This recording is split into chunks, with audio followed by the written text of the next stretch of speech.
Melanie Phillips is a brilliant journalist and writer who has such a good ability to just puncture lies with simple, clear statements of facts and truth. Here she is on the Trigonometry podcast, where she explains the history of Israel and the Palestinian quote-unquote cause. She explains what happens in simple terms to Konstantin and his other co-host who were at the time a little bit oblivious to some of the truths around the conflict, in this sense that for those who say, well, Israel's just created because of the Holocaust and they displaced the people because of the Holocaust. Here she puts that to bed. If you want to get clued up on what actually happened, you need to watch this clip. Have a watch.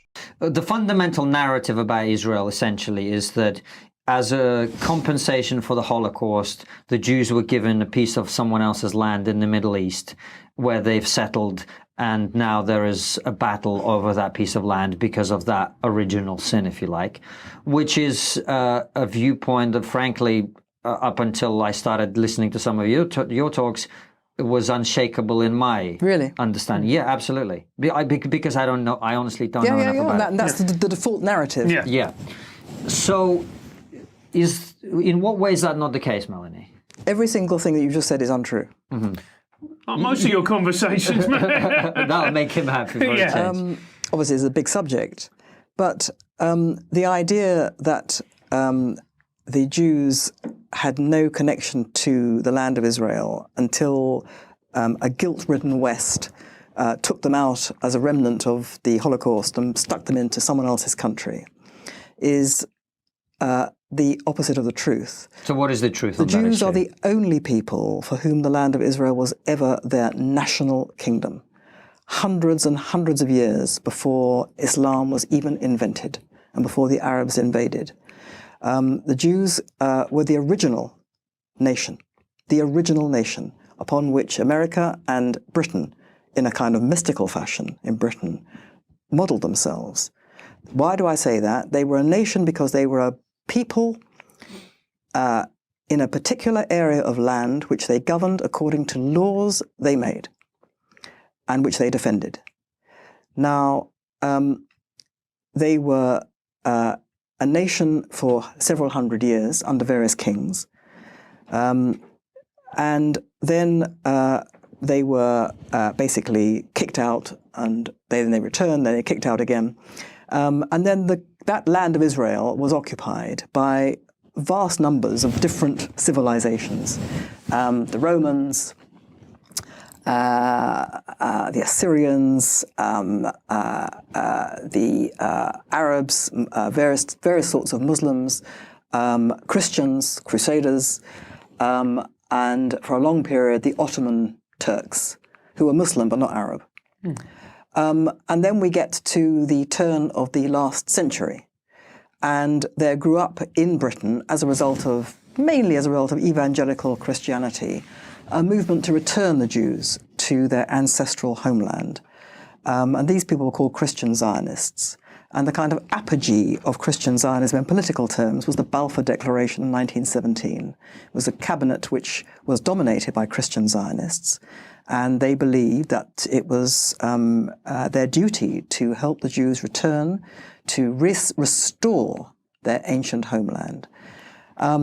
Long story short, as you will know, after the First World War, the entire Middle East was carved up between Britain and France, which, in self was a questionable activity, and they created Makes for nice straight lines on the map, doesn't it? well, yes, slightly more complicated than straight lines. But anyway, so, some of these countries that they created, you could say that's very questionable.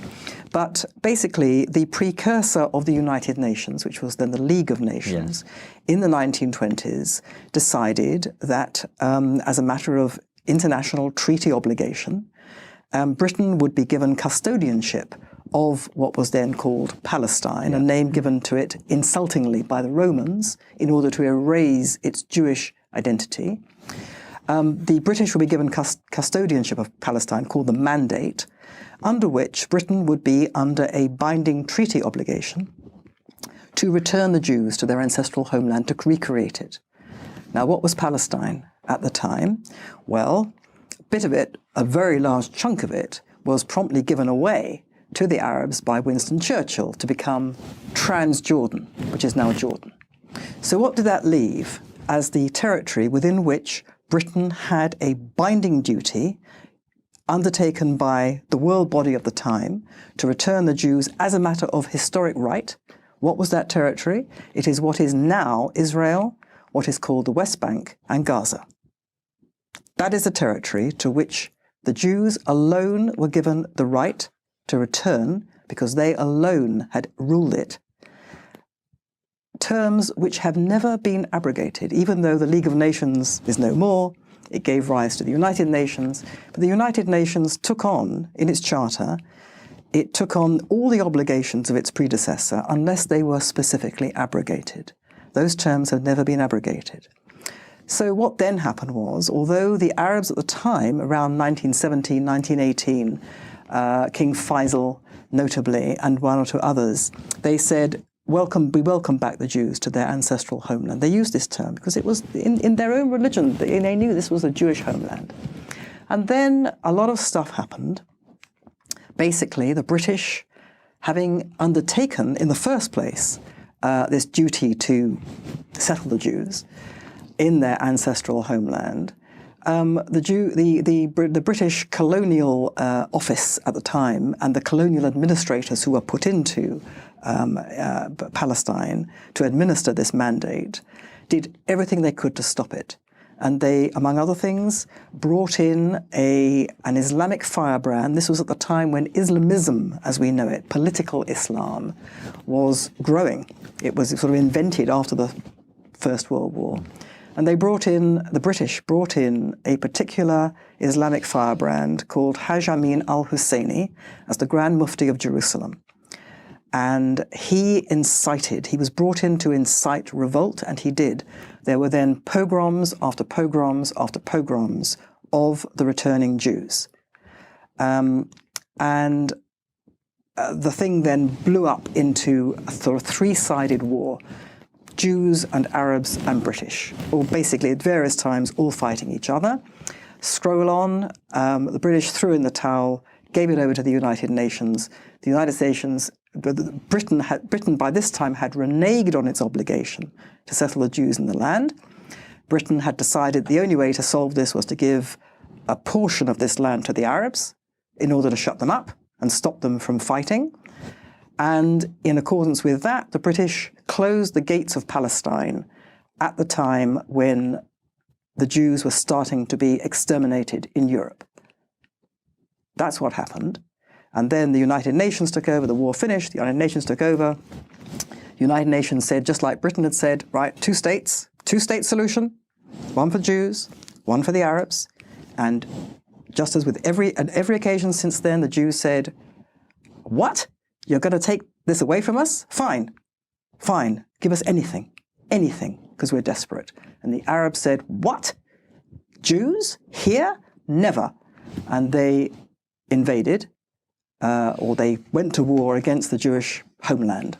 There was what's called the War of Independence, which amazingly the Jews won against all the odds.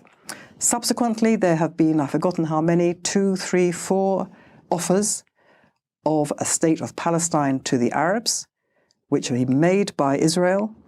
At every occasion, the Arabs have refused and have gone to war or have stepped up terrorist activity against Israelis. Now, before we go any further into that part of it, I just want to come back to this homeland idea, this idea that many, many centuries ago, if we strip away their identities and we just go, many, many moons ago, a certain group of people had a kingdom in this area. And after that, there have been 10 civilizations or 15 civilizations that have come and lived in this land.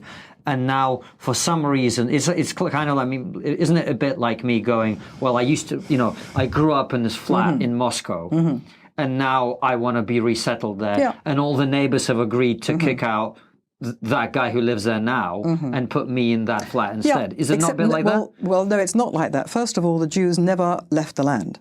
They were always coming back to it, even under occupation.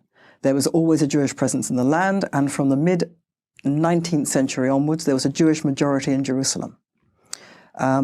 That's the first thing. The second thing was that the land at the time of the mandate was very sparsely populated.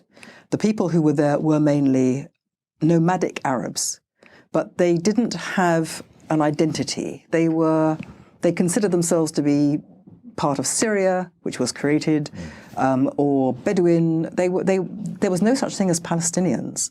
Palestinians were the Jews. But there were people who lived there. There were people who lived there, yes. Right. And then because the Jews started coming back, Arabs and others started pouring in from neighbouring Arab lands. And the British then let them come in, even though they were, many of them, illegal immigrants. But they let them come in because they wanted to stop a Jewish homeland. So it's not a question of kicking people out. It's not a question of, you know, people who had some sort of mystical attachment to some country. You're talking about the Jewish people who have been persecuted in virtually every country in which they've settled. No country ever wanted them, apart from India and China, which have never had a problem with their Jewish populations. But in Europe, no way. Nobody wanted them. And it was in respect of that, as well as the fact that they were the original nation and have always wanted to go back, that they were considered to have the right to go back. So is this kind of perpetual persecution what I'm just trying to get this logically clear, perpetual persecution of Jews in Europe. Yes. Is that what uniquely in the history of humanity gives Jews the right to resettle a land in which they didn't have that much of a presence? No, it was their country. But a long time ago. Oh, okay. So why do people think that, if they think that it was the Palestinians' country a long time ago, that means that they should have it? But they were living there in the 19th century. But they weren't. There was no such thing as the Palestinians. There was no such thing as the Palestinian people. There was no Palestinian people until it was invented in the mid-1960s. Well, there was these nomadic Arabs who lived there. Yeah, but they didn't want a country of their own. The Jews were a nation. They had a country of their own. And it was taken away from them. And then they were persecuted around the world. And so it seemed only decent and fair that they should have it back. And a lot of people at the time thought that was absolutely fine. But there was a resistance whipped up, which was basically a religious resistance, in my view, and remains basically a religious resistance. Because if you look at the Arab world, the Muslim world, unfortunately, and you look at the Palestinian Arabs and what they are producing day by day in terms of what they teach their children and the materials that they put out, it's not really accurate just to say it's anti-Israel, which indeed it is. And it's certainly the case that they want, in my view, and I think this is proven by what they say and what they do and their insignia and their flags and their materials, they want Israel gone. They don't want two states, they want Israel gone. But it's much worse than that. What they're producing day by day is anti-Jewish venom. Crude, conspiratorial. Jews are uniquely the source of evil in the world. That's what they're producing. That's what they're teaching their children to hate. And people in the West just have no idea of this because it is never, ever reported. And so I got into a lot of difficulty because until the year 2000, I'd never been to Israel, never wanted to go. I thought, as a British Jew, I was, it was great, it was fine, it was nothing to do with me. And I'd bought into quite a lot of the stuff that, we've been talking about. Because, if you don't know about the Middle East, why would you think any different? In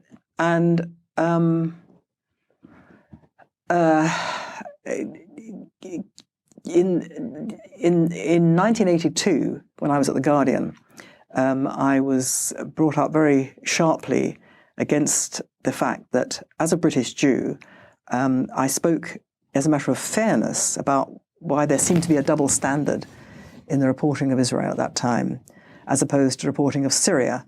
Syria at that time had murdered or caused to be killed between 15 and 40,000 opponents of President Assad, the father of the President Assad.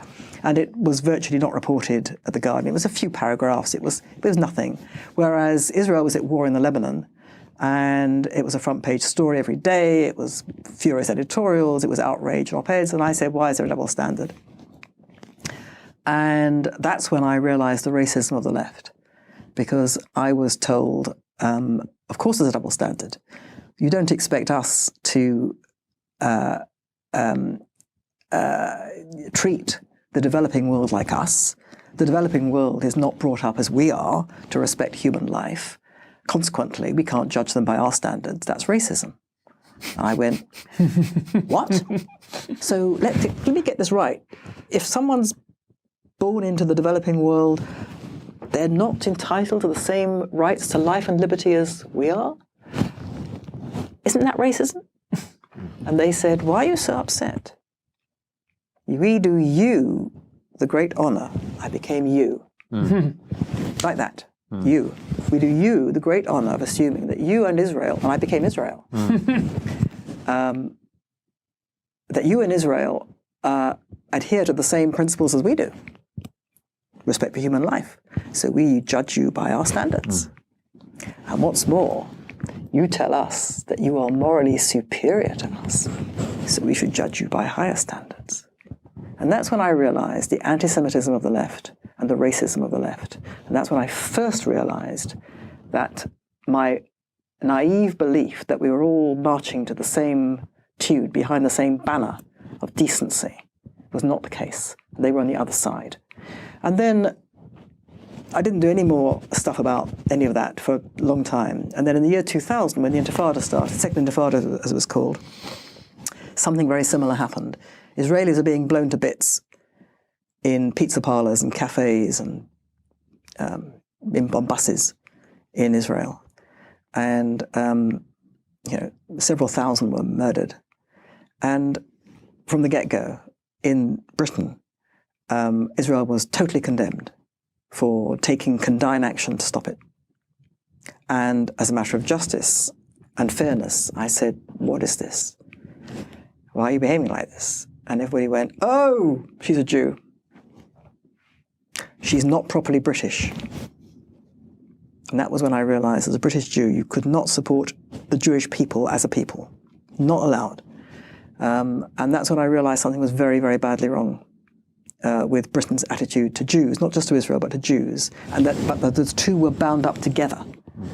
Because Israel was being presented, not least by the BBC, as basically the fount of all evil in the Middle East. It was an aggressive country. It behaved illegally. All of this, in my view, as I came to believe over many years subsequently, all of it was a lie. But that's what everyone was told. And so consequently, if you were a Jew standing up for all this, then of course you were also evil. Of course you were. And this was a shattering, really shattering set of developments for me. And eventually, kind of long story short, or shorter, I came to put all that together with all the other stuff we're talking about. All the other stuff we're talking about, because it's all to do with, as you said, Constantine, truth and lies. Is basically what it's about. When you pare it all down, people are telling themselves lies about reality. They're living in a world of fantasy, which they purport, they want us to believe is the reality. They tell lies about other people, and that they don't realize that they're lies, because there's no such thing as a lie anymore. There's no such thing as truth. Everything is a matter of opinion. Everything is a matter of opinion. So there you go. Melanie Phillips thinks the truth doesn't really count for much these days, and frankly, it seems that that is the case with many people. But let me say clearly, on this channel, and with anyone who actually cares about understanding the objective truth, we will continue to state the truth clearly and firmly. And what's interesting to note is that, as Melanie identified, whichever way you look at it, Israel has the strongest case for being there. Number one, historically, their connection to this land predates Christianity, Islam, really any other ancient nation that is around today. No people has a stronger connection to their lands than Israel and the Jews. And then for those that say, okay, but you can't just uproot people who came later to make way for the indigenous population, well, that brings us to the next point about the legal rights. The Jews didn't come and displace all the Arabs. It's a great myth that the Palestinian side has managed to fabricate. No, Jews started returning there through legal purchases of land from the 19th century onwards. They always maintained a presence there, but started returning en masse to come back to their homeland, escaping persecution. They purchased land legally. And then in 1947, the UN says, right, let's partition the land. There was already, by the way, international law from the League of Nations and the San Remo Conference, which gave the Jews the right to the entirety of the land. But anyway, the UN said, let's propose partitioning the land into 2 states because there are Arabs and Jews living here. Again, no displacement has occurred yet. The Arab side says, no, we're not accepting a Jewish state, a re-establishment of Jewish sovereignty. We want it all. And for those that say, well, they're entitled to a state, had the Arabs won in 1948, all the other surrounding Arab countries would just take a chunk of the land. There would be no Arab state, which shows they don't really care about that. It was about the Jews returning. And they lose. And in the war that they try to throw all the Jews into the sea in, they get displaced, because that's what happens when you start a war and you try to destroy the other side and you lose. Don't make that the Jews' fault. Don't make that Israel's fault. By the way, much of the displacement occurred simply because the Arab armies told the Arabs to leave. The proof of that is that some Arab communities that stayed, that weren't the central places of fighting, they became Israeli Arabs. They became Arab citizens, proving Israel wasn't on an ethnic cleansing mission. So you look at it from a legal standpoint, a historical standpoint, certainly from a self-determination standpoint. I mean, goodness me, the Jews have been the most persecuted people in history. They're the only people I can think of who have faced a consistent and intense level of exterminationist hatred that doesn't just hate you and persecute you and enslave you, but actually wants to exterminate you. So goodness me, if any people deserves a safe haven, it's the Jews. And lastly, biblically as well, so much of the world acknowledges the Bible as the word of God. So what does the Bible say about the relationship between the nation of Israel and the land of Israel? And, interestingly enough, the day of October 7th, on that day, Jews began restarting their annual reading of the Torah. They went all the way back to the beginning. And I don't think it's by chance or coincidence that on the day in which all the issues that we're discussing erupted into global consciousness in a way that we haven't really seen before, about Israel and its right or no right to the land, depending on which side of the argument you're on. We read on that day Genesis. In the beginning, God created the heavens and the earth. And the most famous Torah commentator of all, asked any learned Jew, they'll tell you, well, of course, it's Rashi. He was a rabbi that lived in medieval France. And he writes and comments on the entirety of the Torah. And his first comment is, why did God begin with the Torah? Why did he begin with, in the beginning, God created the heaven and the earth? Why doesn't God start with the first commandment? Ultimately, this is a book of commandments, of God's instructions for mankind. Why do we need a history lesson? Interesting question. And many answers can be given. But you know what answer Rashi gives? He says, because the nations of the world will accuse the Jews of being foreign occupiers of the land of Israel, of stealing the land, of colonizing it through no right, through no just cause. And the nation of Israel will respond by declaring, the God of heaven and earth, the God who created heaven and earth, assigned this land to us. So if the God of Israel assigned to the nation of Israel the land of Israel, who are you to argue? Fascinating. What it's telling us is that all the arguments, well, they would work for other nations. Indigenous claim, historical, legal. Israel is not a nation like other nations, and therefore trying to justify itself through natural means is not going to cut it. The reason why anti-Semitism has existed for thousands of years, and it's been exterminationist in nature, unlike other prejudices, is because it's a pushback against God's destiny for the Jews, which is for them to bridge the gap between heaven and earth, for God to become present on earth. And anti-Semitism is a hostility to that mission, whether consciously or subconsciously. I believe it was probably conscious in the case of someone like Adolf Hitler. How else do you explain his obsession with getting rid of the Jews? There's lots of evidence and quotes that he said to back that up. But the point is that anti-Semitism is the part of the psyche of humanity that says, let heaven stay in heaven and let earth be earth.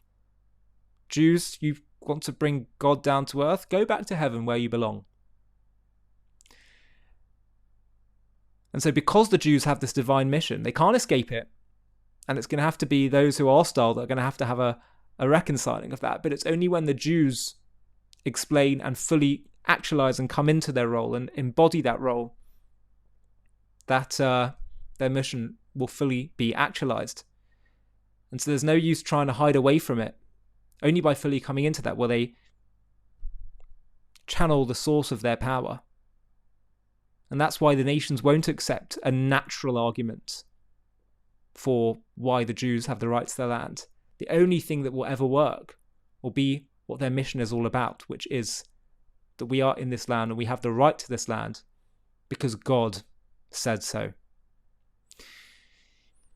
I think this is completely essential to understanding what we need to do moving forward. I think it's no accident that's what Rashi said.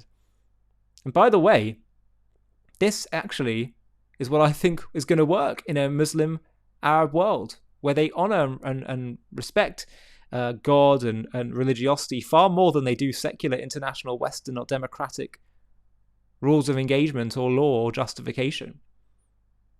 So this isn't irrational. This actually, I believe, holds the key. And as I said yesterday on a video I did about Tisha B'Av, which was the day of mourning in the Jewish calendar, we learned that the reason for the destruction of the temple, one of the reasons, was something that happened with King Hezekiah. He was a king of Israel who was a great righteous man, and he managed to re-inaugurate the temple that had been defiled. The nation of Israel had gone astray and was worshipping idols. He managed to reconnect them to the temple, to God. He managed to reunite the people in the north, the Jews in the north, and his kingdom in the south. He did so much to restore their connection to the Jewish national mission. So much so that when the army of Assyria came to conquer the gates of Jerusalem, he prayed to God, and God made a miracle occur, where over 100,000 troops all died in the middle of the night while camping outside Jerusalem. And then we learn that Babylonians came, delegates from Babylon, to understand what was this great miracle that occurred. And King Hezekiah, what does he do? He, instead of explaining to them this was a miracle of God, that God has a divine, a special covenant with the nation of Israel, instead, he plays a game of realpolitik. He shows them round his palace, all his gold and silver, tries to impress them through natural means. He enters the realm of geopolitics. So the Babylonians, these delegates, were genuinely curious to know what happened here. What's going on? Should we fear this nation of Israel? Should we? How should we understand them? He had an opportunity to explain that Israel has a divine mission and explain Israel's divine destiny. And the sages of the Talmud say that had he done the right thing and said that, he could have become the Messiah, because he would have fulfilled that final concentric circle of Israel's mission, which is not just to serve God as a nation, but to be a light to the world, light to the nations. But instead, he went back to playing this game of realpolitik. And Isaiah said to him after this, he said, because of what you did here, the consequence, not the punishment, but the consequence will be that the Babylonians will destroy the temple and exile your people. What was he saying?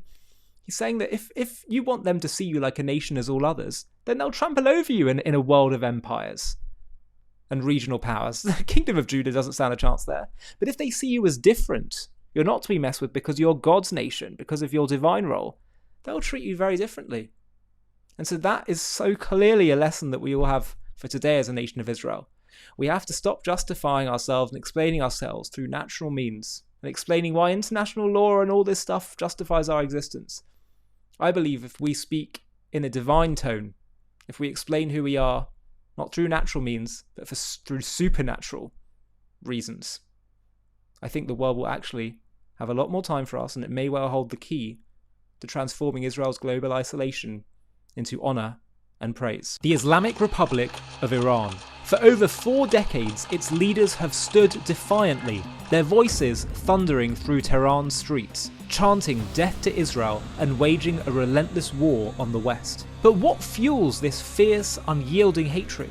Is it politics? A grab for regional power? Or something even more profound? A theology that casts Israel and the West as cosmic enemies in a divine battle for the end of days.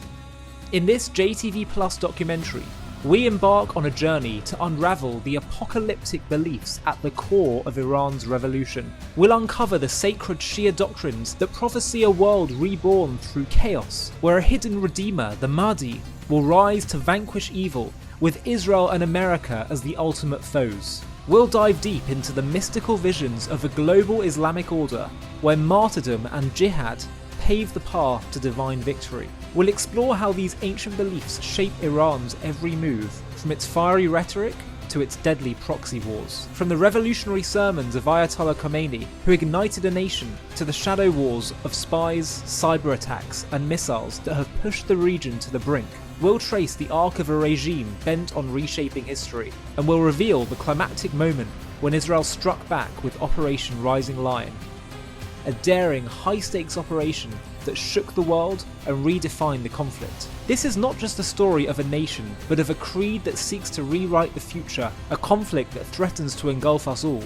Join us as we expose the hidden truths behind what Iran sees as its sacred mission, its unrelenting rage, and the battle for our world's destiny. To watch this JTV Plus documentary and access much more premium content, click on the link in the video description.